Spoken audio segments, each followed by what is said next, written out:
Constantine is a 2005 American supernatural superhero film directed by Francis Lawrence and written by Kevin Broden and Frank Capello. It is loosely based on the Hellblazer comic book series. The film stars Keanu Reeves as John Constantine, a cynical exorcist with the ability to perceive and communicate with half angels and half demons in their true forms and to travel between Earth and Hell. The cast also features Rachel Weisz, Shia LaBeouf, Tilda Swinton, Pruitt Taylor Vance, Jaimin Hounsou, Gavin Rossdale, and Peter Stormare.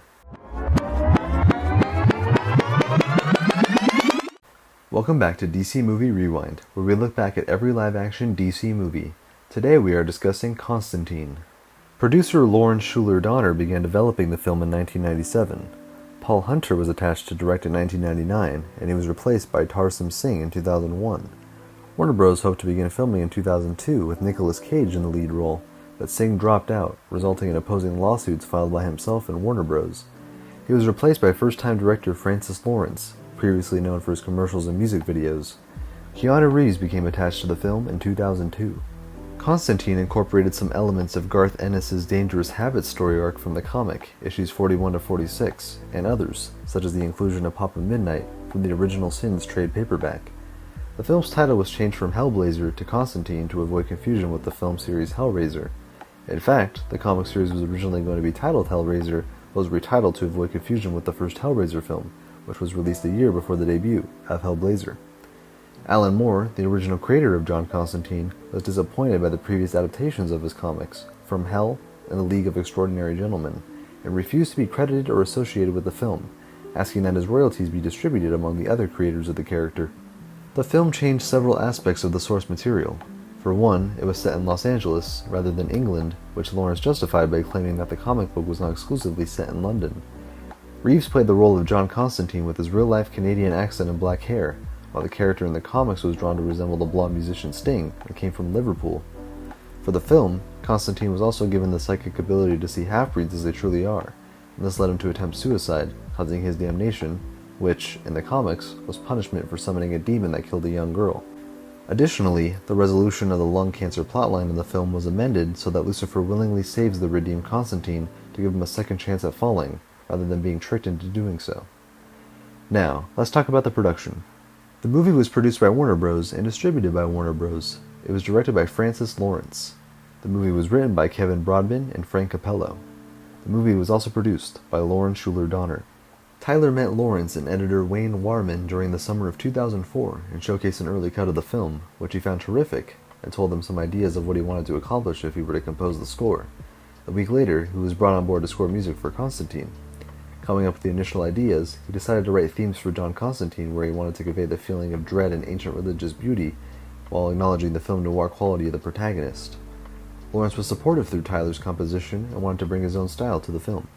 By January 2005, Tyler recorded 110 minutes of music at the Todd A.O. scoring stage.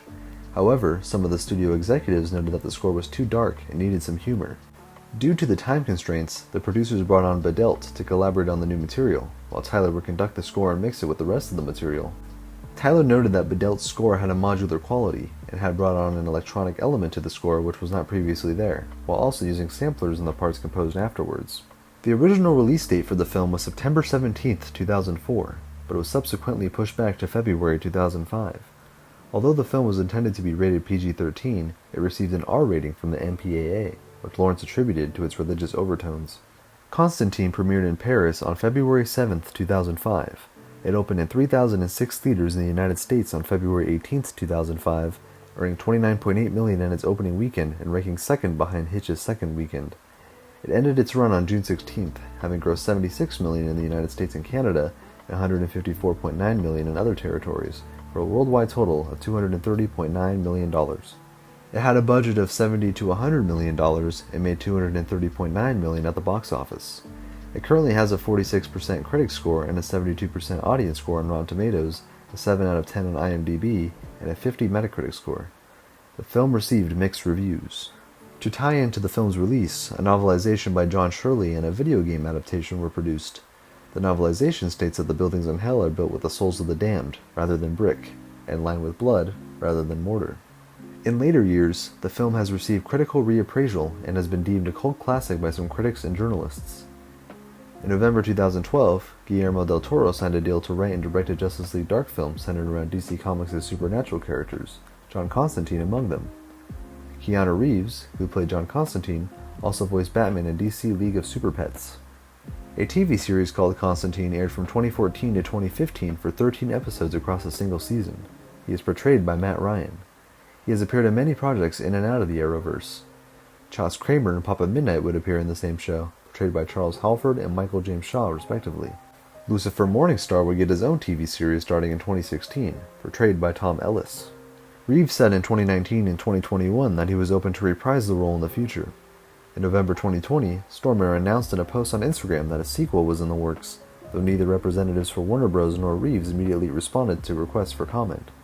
In September 2022, Denlight Hollywood reported that Warner Bros. Would develop a Constantine sequel, with Reeves set to return in the lead role.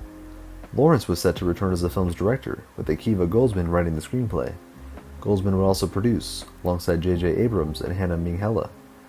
In March 2023, Reeves stated that he had spoken to DC Studios co-CEO James Gunn and was told that the sequel would still be made, being part of DC Elseworlds, a film series intended to distinguish itself from the then-upcoming DCU. Lawrence gave an update on the project in October, indicating that work had proceeded following the conclusion of the 2023 Writers Guild of America strike. He, Reeves, and Goldsman had been meeting and discussing the story. Producer Lorenzo di Bonaventura revealed that the film's script was completed in September 2024. In February 2025, Reeves revealed in an interview that he and Lawrence recently developed a story and presented it to DC Studios, receiving approval to proceed with writing a script, after having attempted to create a follow-up for over a decade. Reeves also confirmed that the sequel will be set in the same world as the 2005 film, with John Constantine facing increased challenges. Lawrence indicated that they are closer than ever to realizing the sequel, having spent years considering ideas from the comics and nurturing the concept. That being said, thanks for watching. Next time we'll be talking about Batman Begins. If you enjoyed this episode and would like to see more, consider giving a like or rating and subscribing with notifications so you never miss an episode. It's free. Also feel free to check out our other episodes and share this podcast with others on YouTube, Spotify, or Apple Podcasts.